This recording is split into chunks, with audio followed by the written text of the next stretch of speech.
Hi guys. तो आज मैं welcome back to my channel Vandana blogs में। आज मैं आपको हरियाली तीज से रिलेटेड मैं एक चुनरी प्रिंट की लेस वाली मैं साड़ी दिखा रही हूँ। ये आप देख रहे होंगे जिसके पास ग्रीन कलर, बहुत लोगों के पास ग्रीन कलर नहीं होता है या नहीं ले पाते हैं। ऐसे भी कई लोग होते हैं जो नहीं ले पाते हैं या किसी भी रीज़न से, कभी उनको कलर पसंद नहीं आता, कभी डिज़ाइन नहीं पसंद आती, कभी कुछ मतलब कोई ना कोई उनके पास रीज़न होता है जिससे वो नहीं ले पाते हैं। ये देखिए, ये साड़ी है, देख रहे होंगे आप अच्छे से। ये लेस लगी हुई है और ये काफ़ी सॉफ्ट उसमें है, बहुत ही सॉफ्ट कपड़े में है। बहुत ही सुंदर और यूनिक पीस है। देखिए, पूरा ऑल ओवर इसमें लेस लगा हुआ है और साड़ी बहुत ही प्रिटी है। ये उसका आंचल है और बॉर्डर सारे लेस वाले जो बॉर्डर है वो नीचे आएंगे। तो इसमें क्या है कि जिनके पास ग्रीन कलर मतलब हरे कलर की साड़ी नहीं है या वो नहीं ले पाए, तो आप चुनरी प्रिंट की साड़ी भी अपनी हरियाली तीज की पूजा में पहन सकते हैं। हमारे यहाँ हरियाली तीज की पूजा, हरियाली तीज का जो पूजा भी है और ये फेस्टिवल है, ये हमारे यहाँ बहुत अच्छे से सेलिब्रेट किया जाता है, बहुत ही अच्छे से मनाया जाता है। इसके एक दिन पहले हमारे ससुराल में हम अगर हैं तो हमारी सास हमें सिंधारा देती हैं। सिंधारे में क्या क्या होता है, उसमें मीठा होता है, कपड़े होते हैं, कभी पहली बार का रहता है तो कुछ गहने वगैरह भी रहते हैं, जो भी आपके पास अवेलेबल हो, बिछिया हो या पायल हो, जिस तरह से, या गोल्ड का कोई नोज़ पिन, नथ, जो भी अवेलेबल हो सके।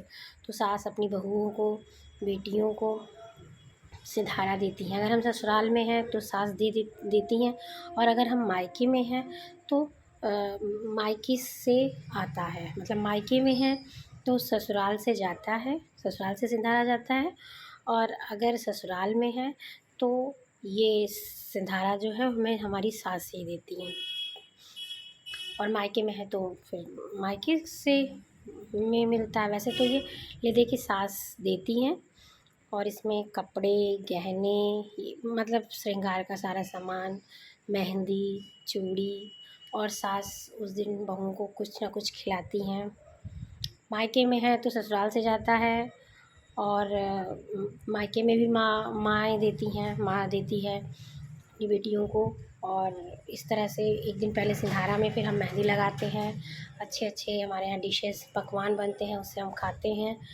और उसके बाद ये है कि हरा कलर लोग ज़्यादा पहनते हैं, जिनके पास हरा नहीं होता है या जो बहुत लोगों को हरा कलर थोड़ा कम मतलब नहीं है, तो वो चुनरी प्रिंट की साड़ी, सूट मतलब पहनते हैं। साथ ही है कि हरियाली तीज वाले दिन सुबह में तो साड़ी पहन सकते हैं, शाम में ही इसकी पूजा होती है। तो सुबह सुबह तो नहा धोकर फिर अपना रेड या येलो, ग्रीन, कोई भी कलर पहनिए। उसके बाद शाम को मतलब पूजा में फिर इस तरह की साड़ी का भी यूज़ कर सकते हैं, साथ में ये बैंगल लगा सकते हैं। और उसके बाद फिर आप अपने फेस पर ये प्राइमर यूज़ कर सकते हैं। कलर बार का प्राइमर है, बहुत अच्छा। और ये है पॉन्ड्स की बीबी क्रीम, जो ज़्यादा मेकअप नहीं करना चाहता है, या आप मॉर्निंग में भी लगा सकते हैं। और आप शाम की पूजा मतलब दोपहर के बाद की ये पूजा होती है, जो कि 4 बजे से स्टार्ट होती है। इसमें शिव और गौरी जी की और गणेश जी की पूजा होती है। और हम सभी मतलब जो घर की महिलाएं होती हैं, हमारे बड़े जो होते हैं, हम सभी मतलब एक दिन पहले ही मेहंदी वगैरह लगाए रहते हैं, और उस दिन हम सभी एक साथ सज धज कर, सज संवर कर इसकी पूजा करते हैं। मतलब शिव, गौरी जी और गणेश भगवान जी की। और साथ में फिर हम मतलब बहुत अच्छे से 16 श्रृंगार करके, और हम इसके पहले ही मतलब सिंधारा के एक दिन पहले ही हम माता के लिए पूरा श्रृंगार का सामान लाते हैं, गौरी जी के लिए, और वस्त्र चढ़ाते हैं उनके लिए। मतलब हरे रंग की साड़ी हो तो और अच्छा है, नहीं तो लाल, पीला, हरा, इन तीनों कलर में से कोई भी बढ़िया कलर माता जी के लिए हम मतलब माँ गौरी के लिए लाते हैं। और उसको हम पहले तो अच्छे से शिव जी और माता गौरी की पहले पूजा करते हैं, जल धूप दीप नैवेद्य से। उसके बाद हम माता को भोग लगाते हैं, भोग अर्पित करते हैं, फिर फल मीठा चढ़ाते हैं।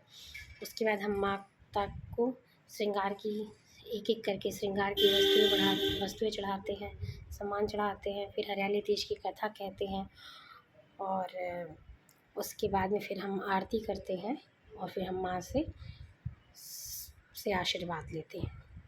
तो इसमें ले देकर मेहंदी का बहुत महत्व है। मेहंदी ज़रूर लगानी है हरियाली तीज के दिन के एक दिन पहले। और पूजा, शिव और गौरा जी की पूजा का विशेष महत्व है। साथ में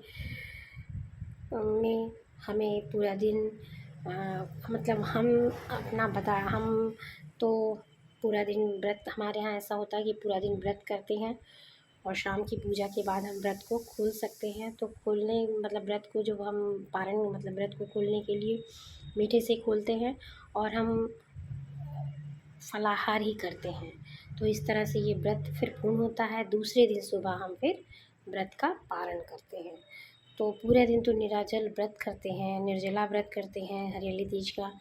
शाम में माँ गौरी की पूजा करके फिर हम क्या कहते हैं, व्रत में फलाहार मतलब व्रत को खोलते हैं पानी और मीठे से।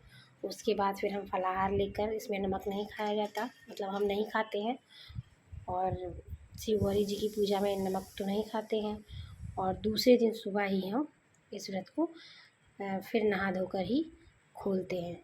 तो ये पूरा मतलब इसका विधि है। जो भी बीच में कुछ छूट गया होगा तो उसके लिए मुझे क्षमा कीजिएगा। लेकिन मेरा यही कहना है कि अगर जैसे आपके पास अगर चुनरी प्रिंट की साड़ी है तो आप बहुत अच्छे से, बहुत आराम से इस साड़ी को कैरी कर सकते हैं। और ये एक एलिगेंट लुक है। जैसा कि आप सभी को पता है कि चुनरी प्रिंट की साड़ी, चुनरी जो है ये साड़ी, ये हम किसी भी ओकेजन पर पहने तो कोई भी पहने, इतना सुंदर इसका बढ़िया सा वो आता है लुक कि हम बता नहीं सकते। तो आशा करती हूँ कि आप हरियाली तीज पर हमारी ये वीडियो पसंद आएगी। चैनल को लाइक एंड सब्सक्राइब करना ना भूलें। हर हर महादेव, श्री शिवाय नमस्तुभ्यं।